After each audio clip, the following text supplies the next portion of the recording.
Zuhud yang paling rendah ialah orang yang dalam keadaan hatinya cenderung kepada dunia. Dia nak kejar dunia, kejar dunia, kejar dunia. Tapi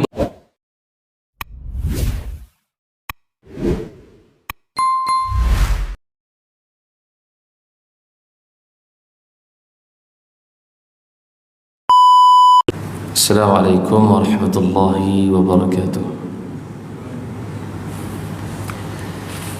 A'udzu billahi minasyaitonir rajim. Bismillahirrahmanirrahim. Alhamdulillahi rabbil alamin. Wassalatu wassalamu ala asyrafil anbiya'i wal mursalin wa ala alihi wa sahbihi ajma'in. Subhanaka la ilma lana illa ma 'allamtana innaka antal alimul hakim.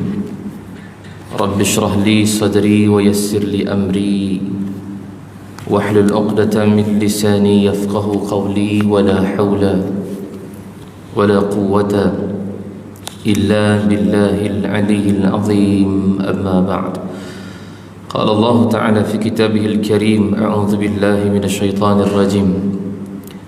وابتغ فيما آتاك الله الدار الآخرة ولا تنسى نصيبك من الدنيا وأحسن كما أحسن الله إليك ولا تبغي الفساد في الأرض إن الله لا يحب المفسدين. صدق الله العظيم. Dihormati pengurusi, para imam, para bilal, tuan guru, para alim ulama, para asatizah, ahli-tuan kuasa serta tuan-tuan dan puan-puan yang dirahmati Allah sekalian. Pertamanya, sama kita merafakkan syukur kepada Allah Subhanahu wa taala kerana dengan izin dan limpah kurnia-Nya pada malam yang penuh barakah ini sekali lagi dapat kita berhimpun sama-sama berada dalam rumah Allah, sama-sama berada dalam satu majlis ilmu yang penuh dengan rahmat dan keberkatan daripada Allah Subhanahu wa taala, untuk sama-sama kita menyambung kembali pengajian kitab kita Penawar Bagi Hati Syekh Abdul Qadir Al-Mandili rahimahullahu ta'ala. Dan kita sampai pada buku surat yang ke-179, iaitulah pada sifat mahmudah yang ketiga pada menyatakan zuhud. Kita telah pun berada pada bahagian yang terakhir dalam kitab ini, iaitulah membicarakan tentang 10 sifat-sifat mahmudah. Syekh Abdul Qadir Al-Mandili rahimahullahu ta'ala diletakkan bahagian yang pertama adalah 7 anggota zahir yang akan berkata-kata di hadapan Allah: mata, telinga, lidah, perut, kemaluan, tangan dan juga kaki. Dan bahagian yang kedua diletakkan pula berkaitan dengan 10 sifat-sifat mazmumah yang tercela, yang kita dah bincang dah pada kuliah yang lalu, bermula daripada syarh ta'am, logo atas makanan, sehinggalah pada kemuncaknya iaitulah riak. Dan kita masuk pada bahagian yang terakhir, bahagian ketiga, iaitulah 10 sifat-sifat mahmudah ataupun terpuji, dan bermula daripada sifat taubat, dan akhirnya dengan taubat itu munculnya al-khauf dan juga ar-raja. Dan al-khauf dan ar-raja ini menghasilkan sifat yang ketiga yang kita nak bincangkan pada malam ini, iaitulah zuhud. Jadi apa makna zuhud ini yang kita nak kena bincangkan, sebab masih lagi ada orang yang confused, dia tak tahu zuhud ni apa dia. Zuhud ni kena pakai koyak-koyak ke? Itu yang kita kena explain supaya dia kena tahu. Zuhud tak semestinya kena pakai koyak. Zuhud boleh pakai kereta besar, zuhud boleh pakai rumah besar, baju mahal boleh. Cuma nanti kita akan tengok makna zuhud ni apa. Baik, kita tengok pada muka surat yang ke-179, sifat mahmudah yang ketiga pada menyatakan zuhud. Bismillahirrahmanirrahim. Qala al-musannif rahimahullahu ta'ala wa nafa'ani wa iyyakum bi ulumihi fid dharain amin ya rabbal alamin. Ketahui olehmu bahawasanya zuhud itu benci akan dunia dan berpaling daripadanya. First kali Imam Syekh Abdul Qadir Al-Mandili sebut tu dah makna zuhud ni apa, dan dibawakan beberapa tafsiran ataupun beberapa definisi zuhud maksud dia. Yang pertama, kata Syekh Abdul Qadir Al-Mandili, zuhud ini adalah benci kepada dunia dan paling kepada dunia. Maknanya paling daripada dunia. Tapi bukan maksud tinggalkan dunia terus. Nanti kita akan tengok ada tafsiran yang lain dan ada juga definisi yang lain. Kalau pakai satu saja takut salah faham. Terus tinggalkan dunia, tak nak bekerja, tak nak cari nafkah, Jadi duduk di hutan beribadat, itu salah kan? Sebab Allah sebut tadi awal mukadimah kita kata wala tansa nasibaka minad dunya, dan bahagian kamu dalam dunia jangan kamu lupakan. Dan Allah juga perintahkan untuk kita bekerja kan, wallazi ja'ala lakumul arda dhalulan famshu fi manakibiha wa kulu min rizqih. Itu ayat untuk suruh kita, Allah suruh kita ni berjalan di atas muka bumi ini supaya kita boleh mencari rezeki Allah. Mana kerja tu? Dunia tu. Tapi maksud dunia di sini bukanlah maksudnya dunia sambil meninggalkan akhirat. Dunia ini dipakai untuk mengejar akhirat. Dulu bab dunia, bab mazmumah kita dah bincang dah. Hubbud dunia, satu sifat mazmumah dulu. Cinta ataupun kasih akan dunia, dah bincang dah. Sebab kita bukan tolak dunia terus, pasal kita memang duduk di dunia. Jadi kena jadikan dunia ini sebagai cucuk tanam kita, menghasilkan hasil daripada ataupun hasil di akhirat nanti, pahala dan juga apa saja manfaat yang kita buat daripada dunia ini. Itu jadikan dunia, Allah jadikan dunia ini sebagai tempat kita bercucuk tanam. Jadi kata Syekh Abdul Qadir Al-Mandili yang pertama sekali, maksud zuhud itu benci akan dunia dan paling daripada dia. Nanti paling macam mana kita akan sebutkan. Dan berkata setengah ulama yang lain, definisi kedua, maksudnya meninggalkan kesenangan dunia kerana menuntut akan kesenangan akhirat. Nampak sama? Dia punya definisi yang kedua ni nampak sama. Tinggalkan kesenangan dunia tetapi dia mengejar kesenangan akhirat dengan beramal, dengan bersedekah, dengan beribadat, nak kejar akhirat kan. Tapi dunia boleh pakai untuk akhirat, boleh. Dengan pekerjaan dia boleh jadikan kesenangan akhirat. Tu kata jangan tinggal dunia. Dengan dunia tu kita boleh hasilkan akhirat. Kerja daripada pukul 8 pagi sampai 5 petang, tak melibatkan dosa dan maksiat, jaga hak Allah. Kerja kita sebagai ibadat, dia jadi akhirat. Makan kita dengan bismillah, dengan niat supaya badan kita sihat untuk beribadat, tak jadi dunia, jadi akhirat. Minum kita ikut sunnah Nabi, niat untuk nak memberikan tenaga pada kita supaya kita boleh beribadat, dia jadi akhirat. Tidur kita rehatkan badan supaya niat kita agar aku bangun besok boleh tambah ibadat aku kepada Allah, jadi akhirat. Dah mana dunianya? Tu tak ada dunia. Sebab dunia ni tempat cucuk tanam kita untuk akhirat nanti. Jadi sebab tu dijadikan dunia itu sebagai untuk menghasilkan kesenangan di akhirat. Dua. Mana definisi yang kedua ni sama macam yang pertama, benci akan dunia dan berpaling daripada dia. Yang mana dunia? Yang kita sebutkan tadi. Kalau dia tak kaitkan dia dengan akhirat, maka dia jadi dunia. Makan yang kita makan tak dikaitkan dengan akhirat, makan saja. Kenyang aku hari ni. Tu dunia saja. Tak ada apa-apa kaitan. Sebab kata Nabi, innamal a'malu binniyat. Hadis ni ulama bahaskan, setiap amalan kita kena ada niat. Duduk saja-saja pun sini pun kalau tak ada niat itikaf, tak ada itikaf lah kan. Kalau kita niat itikaf, sahaja aku beritikaf dalam masjid ini kerana Allah Ta'ala, dapat pahala itikaf. Pahala lebih banyak daripada duduk saja. Walaupun kita duduk saja dapat dengar ilmu, tapi orang yang duduk dengan iktikaf lagi banyak pahala dia. Dengan kita sebutkan tadi, orang yang minum dengan niat, dengan minum yang untuk menghilangkan dahaga saja. Ada dua perbezaan, satu dunia, satu akhirat. Jadi kalau faham bab ni, dia akan tahu macam mana nak dapatkan zuhud tu.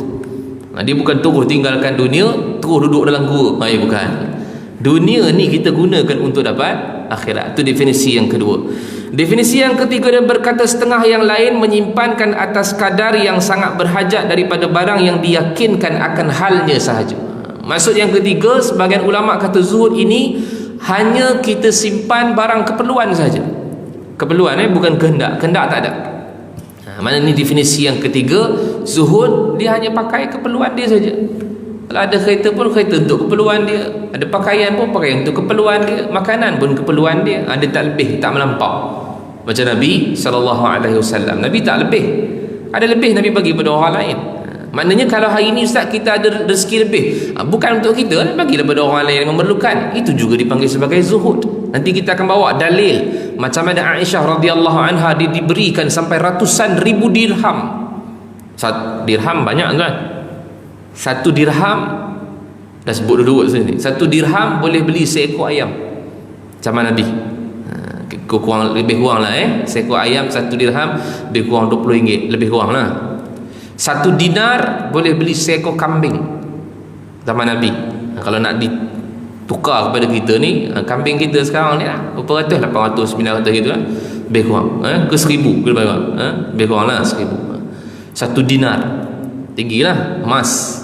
Dirham boleh beli seekor ayam. Yang Aisyah dapat ratusan ribu dirham, banyak jugalah. Kira-kira kalau kita boleh dapat 100,000 ringgit ditukarkan dengan mata wang kita, kira banyak juga tu. Banyak. Nanti kita akan tengok Aisyah buat apa kalau dapat ni. Jadi kalau sempat asalnya kita cuba habiskan. Jadi itu definisi yang ketiga. Maksudnya kalau kata zuhud ini bukan saja dia berpaling dan benci kepada dunia, tetapi dia hanya menyimpan dunia itu sekadar keperluan dia saja. 3. Dan yang keempatnya kata sebahagian ulama yang lain meninggalkan menuntut yang tiada ada hingga habis barang yang ada. Habis barang bawa beli yang lain, habis barang bawa ambil yang lain. Dia tak ada simpan yang lain kan. Sebab tu Nabi SAW dia masuk rumah tengok barang tak ada, makanan tak ada. Rasulullah kata pada Aisyah, dia kata, ya Humairah, ada apa-apa makanan yang boleh aku makan hari ini? Kata tak ada Rasulullah. Tak apa, kalau begitu aku puasa. Itu nak menunjukkan bahawa zuhudnya Nabi SAW sebab tak menyimpan barang ada dalam. Kalau ada pun Nabi akan bagi dulu pada orang lain. Rezeki kemudiannya akan datang. Jadi 4 definisi ini dibawakan oleh Syekh Abdul Qadir Al-Mandili supaya kita faham bahawa apa yang disebutkan sebagai zuhud itu bukan pakaian yang koyak-koyak. Bahasa paling mudah untuk kita faham, zuhud itu ialah meninggalkan kesenangan dunia dan mengejar kesenangan akhirat. Itu mudah faham. Maknanya dunia ini kita boleh pakai, tetapi dikaitkan dengan akhirat. Semua amalan yang kita kaitkan dengan akhirat, maka dia akan dapat akhirat. Apa saja kalau kata, minta maaf kalau kata contoh kita dengan isteri kita pun masih lagi boleh dapat akhirat sebab halal. Itu maknanya macam itulah keadaannya. Masuk toilet, buang air dan sumpah, semua boleh kait dengan akhirat. Satu penting, sebab tu zuhud ini dia satu sifat yang ketiga yang diletakkan oleh Syekh Abdul Qadir Al-Mandili dalam kitabnya ini, sebab satu peringkat yang sangat tinggi zuhud ni. Selepas daripada al-khauf, itu takut kepada Allah, maka muncul sifat zuhud ini yang dia tak nak lagi dah berlebih-lebihan dalam dunia. Hatinya sifat dia semua nak pergi pada Allah, pergi pada akhirat. Baik, itu 4 definisi yang disebutkan. Dan bahawasanya zuhud itu satu kelakuan hati yang dipuji, yang menyebabkan ia akan kasih Allah Ta'ala dan sekalian manusia akan orang yang bersifat dengan zuhud ini. Sebab apa? Orang yang zuhud ini salah satu sifat mahmudah dah ada dalam diri dia, dan orang yang ada sifat zuhud ini dia akan disayangi oleh Allah dan juga manusia. Berdasarkan hadis Nabi SAW riwayat Imam Tirmizi, izhad fid dunya yuhibbakallah. Kamu zuhud dalam dunia, Allah akan sayang kamu.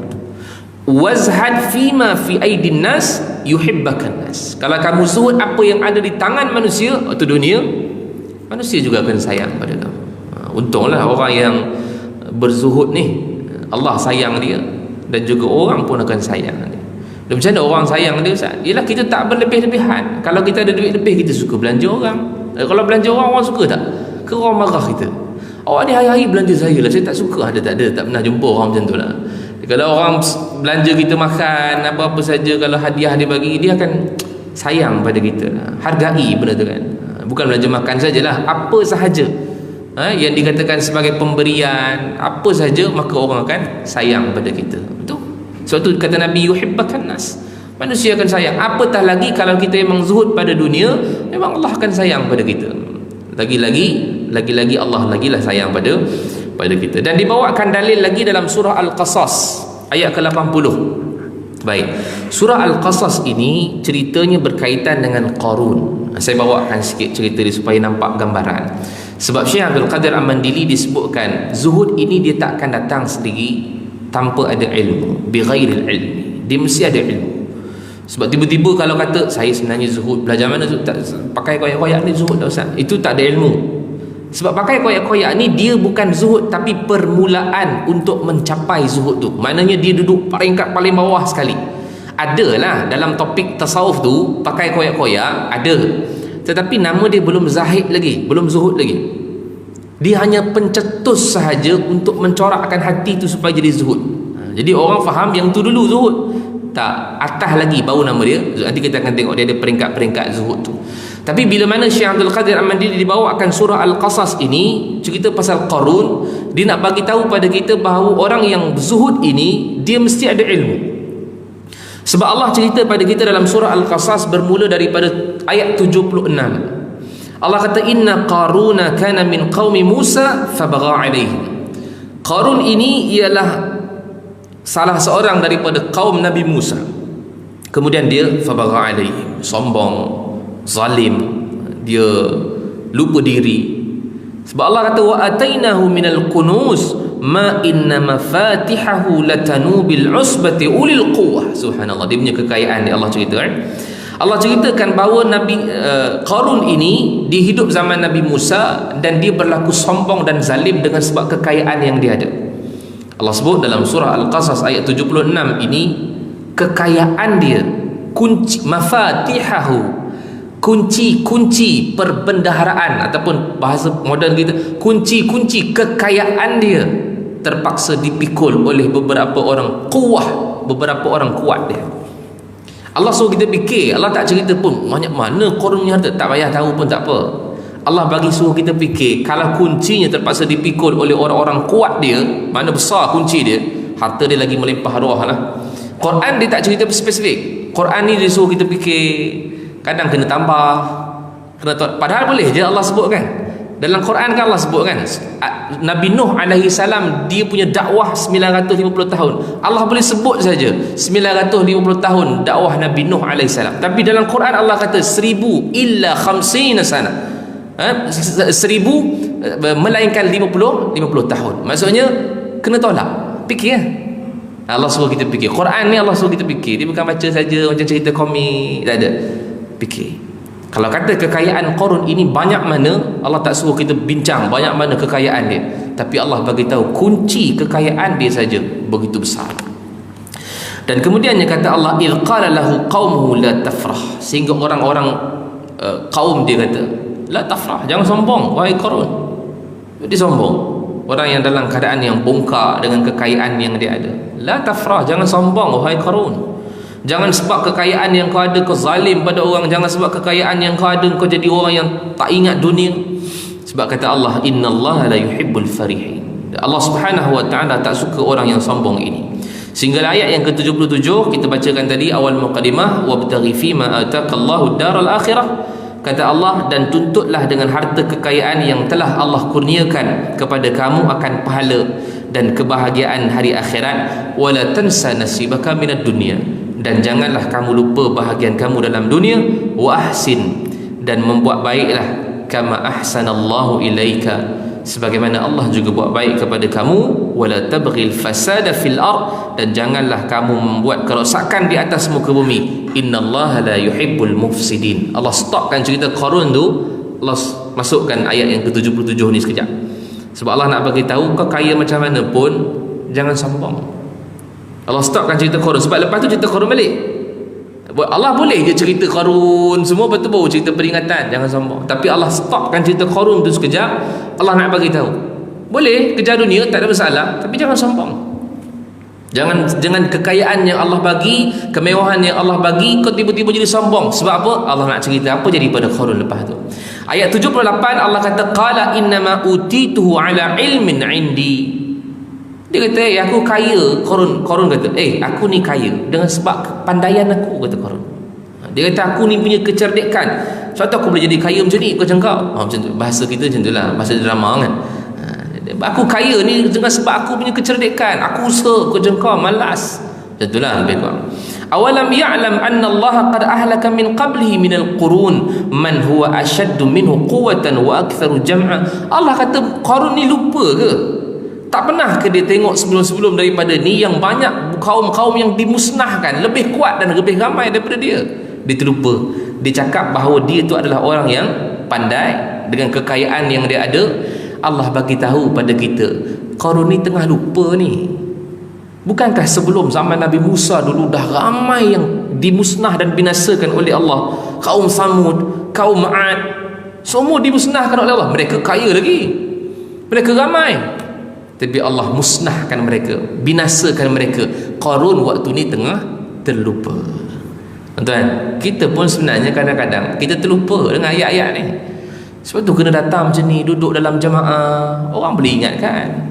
Jangan kita rasa kita seorang diri, saya lah yang berkuasa di atas muka bumi ni. Orang pun tak boleh nak dengar perkataan orang lain dah. Orang cakap apa semua tak boleh dah macam Qarun ni. Qarun, orang kata la tafrah, jangan sombong wahai Qarun. Dia terlupa, sehingga dia kata aku ni punya usaha lah menyebabkan aku jadi kaya macam ni. Dia terlupa dulu punya orang kaum-kaum dahulu Allah telah binasakan. Wala yus'alu an dzunubihimul mujrimun, kata Allah, dan tidak lagi ditanya tentang dosa-dosa mereka, itu orang kaum-kaum terdahulu. Maka ketika mana mereka ini ataupun Qarun ini keluar, fa kharaja ala qaumihi fi zinatihi, Allah cerita dah saat dia nak ditenggelamkan Allah, ketika mana dia keluar, dia membawa harta-hartanya, zinah dia ni, perhiasan-perhiasannya, orang-orang dia, kekayaan dia, dia bawa tengah-tengah masyarakat tu, orang tu dia tunjuk depan orang ramai, sehingga orang pun kata qala allazina yuriduna alhayatad dunya. Syekh Abdul Qadir nak kaitkan tentang zuhud pasal ayat ni lah dia nak kaitkan, jangan lagi topik kita masih zuhud. Jadi ayat ini, ayat ke-79, kata Allah, Qarun dia keluar tengah-tengah masyarakat tu, tengah-tengah rakyat tu, dibawa harta-harta yang ada. Orang-orang yang Allah katakan mereka yang inginkan dunia, mereka kata bila mana mereka lihat Qarun tengah berjalan, ya laitalana, alangkah bestnya, itu bahasa Arab dia, ya laitalana, dia kata bestnya, macam tu bahasa kita, mislama utiya Qarun innahu lazu hazzin azim, bestnya lah kalau kita dapat macam Qarun tu. Ni orang yang nakkan seperti mana kekayaan macam Qarun. Orang yang nakkan dunia, dia kata oh tu bestnya kalau kita jadi macam Qarun tu kan. Orang-orang ni bercakap, sebab Allah kata ni ramai alladzina yuriduna, jamak. Maksud jamak ni bukan seorang, ramai yang berkata bila mana dia tengok ada orang kat depan ni Qarun yang hartanya banyak, kekayaannya banyak, kemewahannya banyak, dia kata bestnya lah kalau jadi macam dia. Lepas tu dia tanya, Ustaz, habis tu kita tak boleh sebut macam tu lah? Boleh, janganlah kata lepas ni tak boleh pula tengok orang pakai alza baru, bestnya nak beli alza baru. Boleh, tak ada masalah, tetapi jangan sampai lupa diri. Tengok dia mungkin rezeki dia, kita rezeki kita, tak apalah, tak boleh beli alza pun, beli lain lah, MyV ada.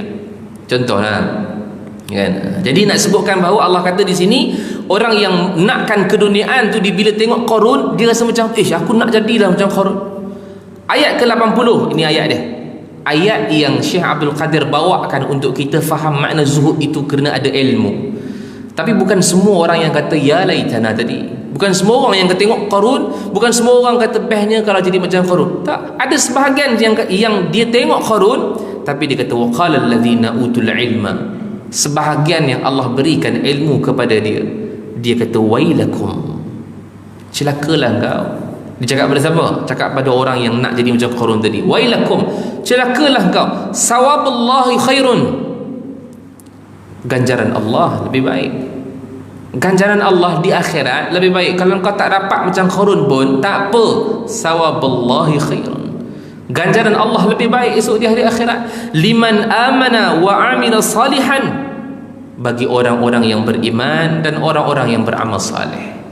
Kalau kau tak dapat macam dia pun, kekayaan macam Qarun pun tak apa, kata Allah, kata orang yang ada ilmu tadi, Allah sebut dalam Quran ayat ke-80. Sebab pahala dan ganjaran yang Allah nak bagi esok di akhirat lebih besar untuk siapa? Untuk orang yang beriman dan orang yang beramal saleh. Dia tak boleh lagi dia tak boleh beriman saja, tak, dia mesti beriman dan beramal saleh. Wal asri innal insana lafi khusr illa alladhina amanu wa amilus salihat. Dia tak boleh lagi.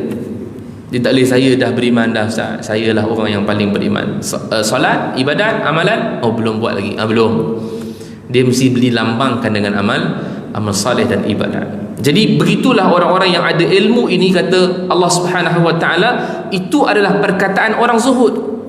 Tak apalah, tak jadi macam dia pun tak apa, tapi kami ni adalah sifat orang yang zuhud sebab kami ada ilmu, kami yakin pahala dan ganjaran Allah lebih besar, kata orang-orang yang ada ilmu, orang yang zuhud ni, bagi orang yang beriman dan bagi orang yang beramal saleh. Tapi dia kata wala yulqaha illa sabirun, melainkan dia tidak akan dapat melainkan hanya kepada orang-orang yang sabar saja. Kerana zuhud ni kena ada sifat sabar.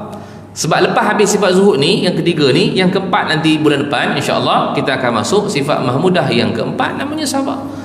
Dia orang yang nak dapatkan kelebihan dekat akhirat besok, dia kena sabar. Sampailah pada ayat 81, 82 Allah ceritakan bagaimana mereka Qarun ditenggelamkan, tuan-tuan. Balik kena semak cerita Al-Qasas ni, best, cerita dia best. 81, 82, 83 cerita dia setelah Allah tenggelamkan dia, barulah orang-orang yang sebut tadi, bestnya lah kalau kami jadi macam Qarun. Bila dia tengok benda tu tenggelam, ya Allah syukurnya pada Allah kita tak jadi macam Qarun. Allah sebut, kalau tidak kita pun sama kena tenggelam macam Qarun. Nampak? Allah kata, ini Allah cerita pada kita, ni tak apalah sebab mereka nak Allah bagi lebih pada dia, itu rezeki dia. Tapi ke mana dia bawa dan daripada mana dia dapat, itu dia kena jawab besok di hadapan Allah. Apa yang kita ada hari ini cukup lah. Zuhud. Apa yang kita ada ni pun sebenarnya kita boleh zuhud. Kita ni sederhana ke, kita ni miskin ke, kita ni kaya ke, semua boleh letak pada tempat zuhud. Cara dia saja kita kena tahu. Jadi itu ayat Al-Qasas, surah Al-Qasas ayat ke-76 sampailah 83, tuan boleh buka. Syekh Abdul Qadir dia bawa satu ayat je kat sini, 80 je dia bawa. Jadi saya kena huraikan lebih panjang lah supaya kita nak tahu cerita dia macam mana. Jadi dalil yang kedua dia bawa adalah surah Al-Qasas ayat ke-80. Baik, telah menerangkan Allah Ta'ala di dalam ayat ini bahawasanya zuhud itu setengah daripada faedah bagi ilmu. Nak jadi orang zuhud, kena ada ilmu, sebut dah tadi. Dan ketahui olehmu bahawasanya zuhud itu beberapa pangkat. Sini yang kita nak kena spotkan dia. Dia ada pangkat-pangkat dia, zuhud ni. Zuhud paling rendah sekali. Pangkat yang pertama, bahawa zuhud ia pada ketika hatinya cenderung kepada dunia. Tuan-tuan ni kena dengar baik pasal dia nak cerita pasal zuhud ni. Zuhud yang paling rendah ialah orang yang dalam keadaan hatinya cenderung kepada dunia. Dia nak kejar dunia, kejar dunia, kejar dunia, tapi bersungguh-sungguh ia pada melawan akan hatinya. Dia nak dunia, tapi dia mujahadah, tak mau. Dia ada harta, tapi dia tak mau pakai kekayaan dia. Sini yang part kita panggil tadi, pakai koyak-koyak tadi. Bukanlah maksudnya pakai koyak, janganlah pergi cari koyak tu, pakai yang lusuh lah, yang tak mahal. Dia ada jam tangan sampai ratus ribu, tapi dia pakai yang RM10 punya. Tapi dia ada kat rumah ada jam ratus ribu, betul, ada. Jangan keluar jual dulu. Dia cuma nak buatkan hati dia itu tak terpengaruh dengan dunia sahaja. So dia ada kereta besar, dia nak jadikan hatinya zuhud, dia pakai kereta yang kecil dulu. Dia ada pakaian yang mahal, dia pakai pakaian yang murah dulu. Sebab waktu ni hati dia tengah cenderung kat dunia ni, nak kejar dunia, kalau boleh nak lagi, kalau dah ada shopping lagi, nak shopping lagi. Waktu ni hati dia tengah cenderung kepada dunia. Cara nak dapatkan zuhud, dia kena pakai pakaian yang murah-murah dulu. Itu permulaan lah. Kalau tuan-tuan dah sampai tahap tu, naiklah pangkat yang kedua je lagi. Tapi nama ni bukan zuhud lagi. Kata Syekh Abdul Qadir, pangkat ini bukan zuhud, tetapi ia permulaan bagi zuhud. Dia belum pangkat zuhud lagi, dia baru nak start. Dia belum dia baru nak start. Maknanya kita tengah latih diri kita tu, jangan pergi ke dunia, jangan pergi ke dunia. Hati tu tengah cenderung tu, dia tak boleh tengok sangat. Kasut dia mesti nak beli, kalau kasut tu mahal pun dia nak beli juga. Dia tengah macam tu saat ni. Orang yang nak start ni, dia kehidupan dia macam tu. Dia nak tu, dia nak ni, dia nak tu. Jadi dia nak jadikan sifat dalam hatinya zuhud, dia kena tolak semua ni dulu. Sebab hatinya tengah liar ni, tengah kuat nak mengejar keduniaan. Jadi dia kena tolak dulu semua. Walaupun dia ada kekayaan, dia kena tolak dulu. Yang lain-lain tu jangan jual dulu, sebab boleh pakai lagi nanti dulu. Baik, itu pangkat yang pertama. Pangkat yang kedua, dia dah naik dah, iaitulah bahawa liar hatinya daripada dunia dan dia ada cenderung ia kepadanya. Dia tolak dunia dan hatinya masih lagi dalam keadaan tidak cenderung kepada dunia. Dia tolak dunia, tapi hatinya dah mula slow dengan dunia. Mungkin tadi kita sebut dia ada jam tangan sampai RM100,000, dia pakai RM10, dia dah boleh pakai naik sikit up RM100, RM200. Tak apa. Sebab apa? Sebab hati dia dah mula, dia bukan stay kat situ sampai selama-lamanya tuan-tuan. Kalau kata pakai RM100 tu, hatinya masih lagi tiba-tiba kejar balik dunia, dia kena turunkan balik, dia kena buang RM100 ni, dia kena pergi yang RM10 balik. Macam tu keadaan dia, dan dia takkan stay sampai kiamat. Macam kita cerita riak dulu lah, bukan hari ni belajar riak sampai besok sampai kiamat hilang riak. Dia akan keluar masuk riak ni. Zuhud pun sama, dia boleh buat ketika mana dia ada harta. Tengok keadaan dia macam mana. Kalau dia masih lagi dulu dah pernah zuhud dah Ustaz, tapi itulah bila pakai balik dia rasa macam nak kejar dunia balik, turun balik, pergi peringkat yang pertama balik.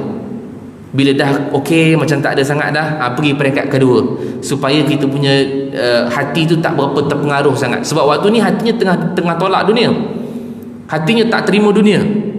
Dia buat macam mana pun dia tak akan terima. Sikit je boleh terima, dan hatinya tu dah mula tak cenderung dah kepada dunia. Makin sikit, tapi belum kuat lagi. Dia makin tolak sikit. Yang tadi tu dia kata pakai RM10 jam tangan, boleh pergi kepada RM100, boleh dah, tak ada masalah pun dia. Tapi saya sebut tadi, kalau dia start balik pakai baju yang mahal, dia pakai balik kereta yang mewah, hati dia kembali balik kepada dunia, dia kena turun balik pangkat ke bawah. Macam itulah tuan, dia naik pangkat corporal, turun sarjan, turun lance corporal, macam itulah baru naik kepada sarjan. Macam tu lebih kurang. Dan maka murah hatinya,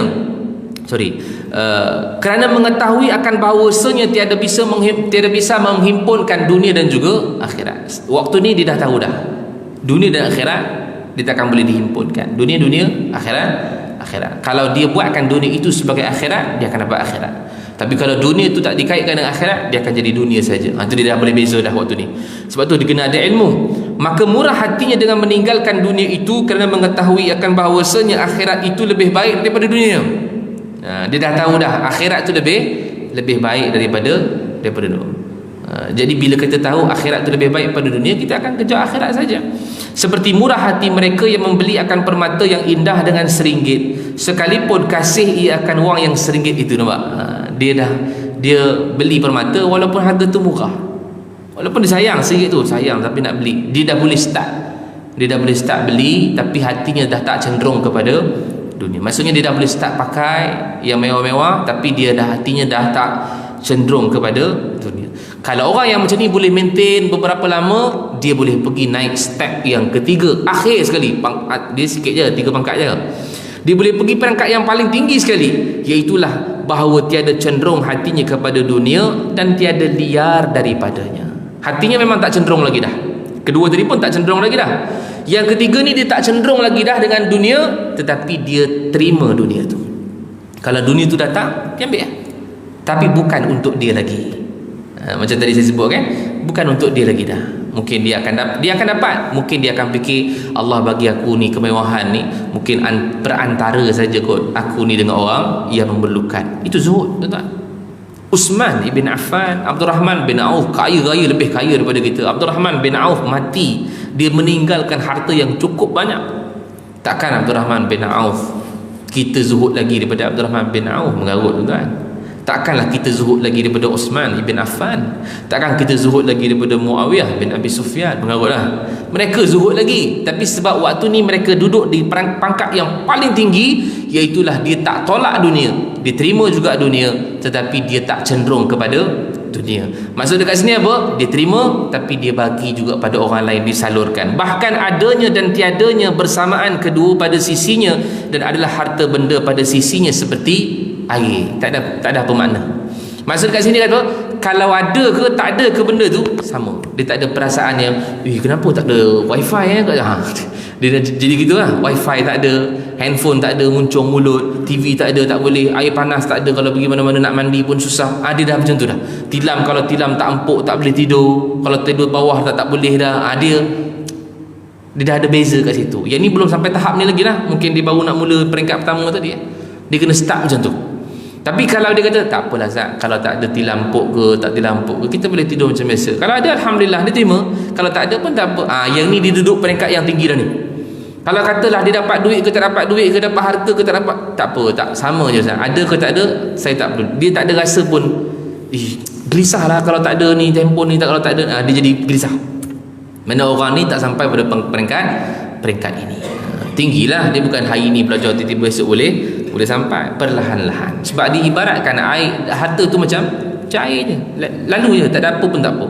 Dan perbendaharaan Allah Ta'ala seperti laut, dan dia tahu bahawa Allah Subhanahu Wa Ta'ala punya kekayaan lebih luas lagi daripada air tadi. Maka tiada berpaling hatinya kepadanya kerana gemar atau kerana liar.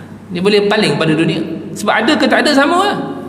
Ada ke tak ada, dia lebih kurang sama. Kalau dia tak ada jam tangan yang mahal pun tak apa, tak ada masalah. Ada yang sikit boleh pakai. Esok kalau jumpa balik jam tangan yang mahal tu, okey, pakai balik. Tapi waktu dia pakai tu, hati tak cenderung pada dunia, relax je.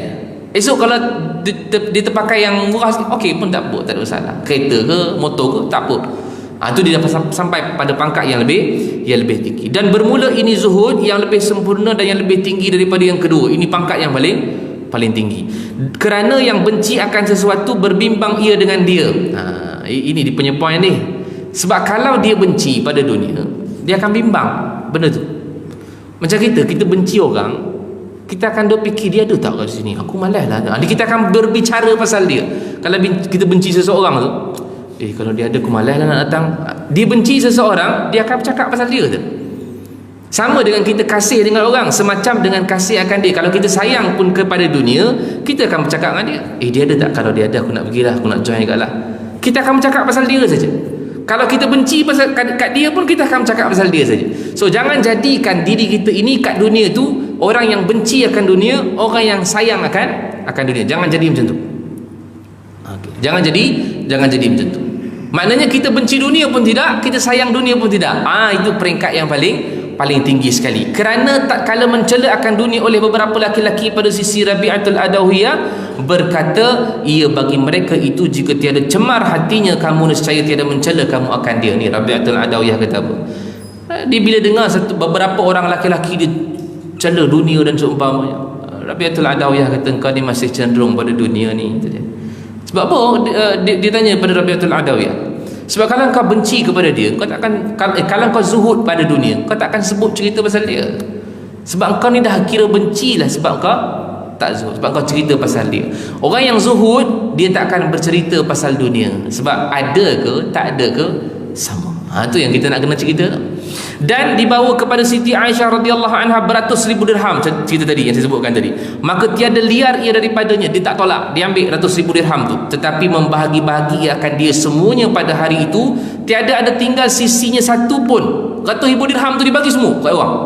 Sehinggalah Khadam dia kata, jika engkau beli dengan satu dirham tadi akan daging untuk berbuka puasa, maka itu lebih baik pada engkau. Aisyah kata, kenapa engkau tak peringatkan aku tadi? Nescaya aku akan buat macam mana kau cakap tadi. Punyalah zuhud, dapat ratus ribu dirham, satu dirham tak tinggal kan untuk dia, semua untuk orang. Kita kalau dapat 100 ribu ringgit, jangan kata RM1, banyaklah kita simpan lagi tu kan. Jadi ini Aisyah radhiyallahu anha, pangkat zuhud Aisyah itu lebih tinggi pada kita semua lah. Sebab apa? Ada ke tak ada ke sama. Dan dia tak pernah tolak dunia. Dia dapat, kemudian dia akan bagi kepada orang yang memerlukan. Dan ketahui olehmu bahawanya sebab zuhud 3 perkara. Kita beri laluan pada azan dulu, insya-Allah kita sambung sikit. Baik tuan-tuan yang dirahmati Allah sekalian, maka itu zuhud yang kita sebutkan pada sebentar tadi. Dan ketahui olehmu bahawasanya sebab bagi zuhud itu 3 perkara. Dia ada zuhud ini, dia ada sebab, 3 sebab. Sebab yang pertama, kerana takut akan api neraka. Nanti kita akan bincang bab ikhlas pun macam tu juga. Ikhlas kerana takut, ataupun ada 3 pangkat sama. Pangkat zuhud ni pun sama. Jadi orang yang zuhud, yang pertama pangkatnya adalah kerana takut akan api neraka. Kenapa dia tak nak berlebih-lebihan dalam dunia? Sebab takut nak masuk neraka nanti. Satu. Naik peringkat yang kedua, orang yang zuhud kerana nak masuk dalam syurga Allah. Peringkat dia tinggi sikit. Peringkat dia tinggi sikit. Sebab dia tak kisah lagi dah masuk dalam neraka. Dia zuhud tu pasal apa? Pasal dia nak masuk dalam syurga Allah. Dan peringkat yang lebih tinggi lagi, yang ketiga, ialah orang yang zuhud bukan lagi sebab nak takut kerana pada neraka, bukan lagi sebab kerana nak masuk syurga, tapi dia zuhud kerana nak dapatkan keredaan daripada Allah Subhanahu wa taala. Itu dia punya pangkat yang lebih tinggi. Dan bahawasanya zuhud yang lebih sempurna, zuhud pada tiap-tiap yang lain daripada Allah Taala pada dunia dan pada akhirat. Dia bagi lagi pangkat. Paling tinggi zuhud dunia dan akhirat. Bawah sikit dan kurang daripadanya zuhud pada dunia sahaja, sama ada harta atau kemegahan atau bersedap-sedap atau yang lainnya. Bawah sikit dia hanya zuhud untuk dunia saja. Akhirat dia tak zuhud sangat. Maksudnya yang first tadi adalah kerana nak dapatkan keredaan Allah. Yang ke bawah ni adalah dia nak kejar akhirat. Dia nak kejar akhirat, syurga, pahala dan seumpamanya. Ini pangkat bawah sikit. Tapi dunia dia zuhud. Dia tak nak harta, dia tak nak pangkat, dia tak nak kemewahan. Itu dia zuhud bab dunia. Bawah lagi sikit dan kurang daripada zuhud ini pada harta sahaja, tiada pada kemegahan dan lainnya. Bawah lagi sikit dia zuhud dunia, tetapi dia hanya zuhud dalam bab kemegahan, dalam bab harta saja. Kemegahan dia ambil. Kemegahan dia maksudnya pangkat, dia punya martabat dia. Dia punya kedudukan dia. Itu dia ambil. Tapi bab harta semua dia tolak, dia zuhud. Dan bawah lagi sikit ialah dia ambil separuh saja. Harta dia zuhud separuh, kemegahan dia ambil separuh. Jadi dah mula kurang sikit dia punya afdal dia. Dan pada setengah yang lain dan yang akhir ini dhaif zuhud, kerana kemegahan itu lebih lazat dan lebih diingini daripada harta, maka zuhud padanya adalah lebih utama. Sebab yang paling bawah sekali itu paling dhaif sekali. Sebab boleh jadi diambil separuh harta, separuh kemegahan, boleh menyebabkan dia terjerumus kembali dalam. Tapi bolehlah untuk permulaan, makin lama makin naik sikit. Jangan makin turun, makin naik pangkat dia. Baik, habis dah bab zuhud, dia nak bezakan pula zuhud dengan orang miskin ni sama ke? Zuhud dengan fakir ni sama ke? Dan bahawasanya perbezaan antara zuhud dan fakir, dia nak bagi tahu. Apa beza zuhud dan fakir ni? Sama ke tak sama? Bahawasanya zuhud itu terasing ia daripada dunia kerana taat serta kuasa ia atasnya. Zuhud ni dia mengasingkan diri dia daripada dunia sebab dia mampu. Dia ada harta tapi dia tolak. Dia ada chance untuk nak dapatkan kemegahan, kemewahan, tapi dia tolak. Berbeza dengan fakir. Adapun jika terasing engkau daripada dunia pada ketika gemar engkau padanya, maka nama itu adalah fakir. Engkau tak dapat dunia, harta pun tak pergi kat engkau, kemegahan pun tak pergi kat engkau, nama dia bukan zuhud, nama dia fakir, miskin. Tak sama zuhud dengan fakir tak sama. Tapi kata Syekh Abdul Qadir, tiada ada ia zuhud, tapi ada bagi fakir itu kelebihan atas orang yang kaya. Maksudnya orang yang zuhud atas, bawah dia orang yang fakir, bawah dia adalah orang yang kaya. Tak habis lagi, nanti dulu dia ada perbezaan sedikit. Kalau zuhud, kalau kaya ni zuhud macam mana, kalau miskin ni zuhud macam mana, ada nanti kita nak sebut. Tapi miskin ni ada kelebihan lah, ada. Kata Nabi, yadkhulu fuqara'u ummatil jannah. Orang yang miskin daripada kalangan umat aku akan masuk ke dalam syurga qabla aghniyaihim bi 500 am. Lebih dahulu daripada orang yang kaya 500 tahun. Maknanya orang miskin ni boleh pergi dulu masuk dalam syurga, beza dengan orang yang kaya, dia dah duduk dalam tu 500 tahun dah. Baru orang kaya datang. Orang tanya pasal apa jadi gitu Ustaz? Pasal orang kaya dihisap dengan banyak harta. Orang kaya ni dihisap hartanya, tapi kalau dia adalah orang yang takwa, dia akan dapat hisaban yasira. Jangan risau, cuma dia nak bagi tahu je, bagi gembira orang-orang yang tidak ada harta ni. Jangan risaulah, kau akan masuk dulu dalam syurga 500 tahun sebelum orang kaya. Dalam riwayat lain disebut 40 tahun. Riwayat lain sebut 40 tahun. Apa beza dekat situ 500 tahun dengan 40 tahun? Yang mana yang 500 tahun itu ialah orang yang fakir tetapi hatinya tak cenderung kepada dunia. Fakir lagi zuhud, fakir lagi zuhud, dia 500 tahun. Tapi kalau fakir dia tak zuhud, 40 tahun je. Maknanya dia dah duduk 40 tahun dalam, baru orang kaya masuk. Macam tu lebih kurang. Dan ini disebutkan oleh Imam Al-Ghazali dalam kitabnya Ihya Ulumuddin. Dan bersembah oleh Rasulullah sallallahu alaihi wasallam, Allahumma ahyini miskinan wa amitni miskinan. Ya Allah, hidupkan aku dalam keadaan miskin, matikan aku juga dalam keadaan miskin. Jarang orang hafal doa ni. Kan? Beza orang hafal doa kaya. Boleh juga, tak apa, tak ada masalah. Tapi miskin sini bukan miskin melarat. Kita tak tengok pun Nabi melarat. Miskin di sini ialah kafafan. Dulu kita pernah baca doa Nabi SAW. Dia kata, ya Allah, Allahumma ja'al rizqa ali Muhammad kafafan. Ya Allah, jadikan rezeki keluarga Muhammad memadai. Itu maksud miskin sini. Bukan miskin tu melarat, duduk tepi jalan, bawah jambatan. Bukan. Dia miskin adalah maksudnya kafafan, memadai. Dan sampai kafafan Nabi ini, hujung kewafatan Rasulullah baru tahu. Rasulullah wafat meninggalkan satu hutang, ataupun dipanggil sebagai bukan hutang, dia sebelum Nabi wafat, Nabi dia pernah gadaikan baju besi perang Nabi kepada orang Yahudi. Ini hadis sahih riwayat Bukhari dan Muslim. Nabi pernah gadaikan baju besi Nabi. Dia bukan hutang tapi dia gadai, dia panggil gadaian. Dia gadaikan baju perang Nabi untuk kepada orang Yahudi untuk diambil gandum untuk nak bagi makan kepada ahli keluarga. Bila wafat Rasulullah, Abu Bakar dapat tahu, sebab Aisyah isteri dia, Aisyah isteri Nabi SAW, dan Aisyah ni anak Abu Bakar. Maka dia dapat tahu Rasulullah dia ada gadaikan baju besinya kepada orang Yahudi semata-mata nak beri gandum kepada kami untuk makan. Maka Abu Bakar kata, tak apa, orang dia mana? Ini orang dia. Aku pun beli balik baju besi itu dan disimpan oleh Aisyah radhiyallahu anha. Maksudnya keadaan Nabi SAW bukan kaya macam kita. Nabi kaya, tuan-tuan jangan bayang Nabi miskin. Nabi kaya. Nabi dapat hadiah banyak daripada raja-raja luar, Raja Mesir, Raja Oman, Raja Yaman. Berapa banyak Nabi dapat. Tapi Nabi dia tidak guna untuk dia. Dan Aisyah buat tadi ratusan ribu dirham, itu adalah daripada dakwah Nabi SAW, dakwah Bilhal. Nabi buat macam tu, sebab tu Aisyah boleh buat.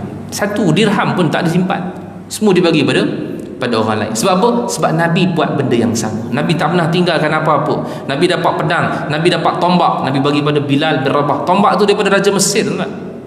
Raja Mesir dibaginya tombak kepada Nabi SAW.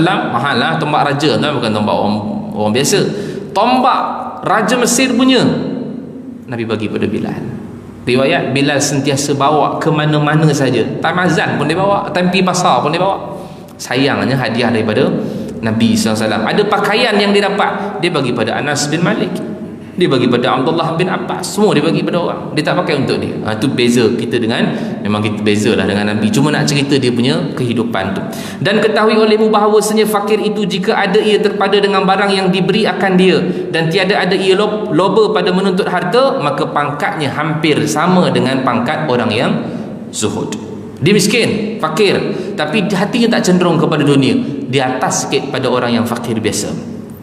Di atas sikit pada orang yang fakir biasa. Zuhud ke atas sekali. Jadi zuhud, bawah dia adalah fakir yang zuhud. Jadi bawah dia fakir yang tidak zuhud. Bawah fakir yang tidak zuhud, kaya yang tidak zuhud. Yang kalau kaya yang zuhud, dia tu atas sekali ya. Okay? Kalau kaya yang zuhud, dia paling tinggi, sebab dia ada harta tapi dia tolak. Maka bawah dia orang yang fakir tapi dia zuhud. Bawah fakir yang zuhud ialah fakir yang tidak zuhud. Dan bawah fakir yang tidak zuhud ialah orang yang kaya tapi tidak zuhud. Peringkat dia bawah tu Kerana kata Nabi, tuba, beruntunglah, liman aslama wa kana aishu kafafan, bagi orang-orang yang Islam, ia adalah kehidupannya sekadar kafafan, memadai sahaja. Dan last, yang terakhir, kata Syekh Abdul Qadir, tetapi hanya senya besar pahala fakir itu jika ia ada sabar, redha dan memadai akan yang ada pada dirinya. Dia nak start cerita pasal bulan depan ni. Apa dia? Sabar, redha dan juga memadai apa yang ada sahaja.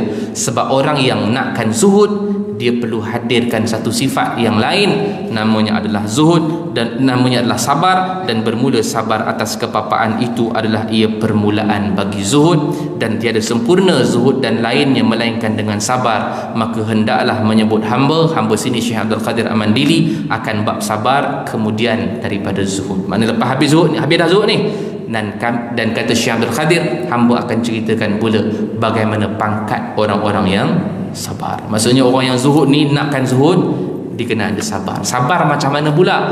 Ada sabar yang jenisnya orang buat maksiat kena sabar, sabar tengah nak buat ibadat pun kena sabar, sabar orang tengah diuji pun kena sabar. Sabar yang macam mana yang kena sabar ni?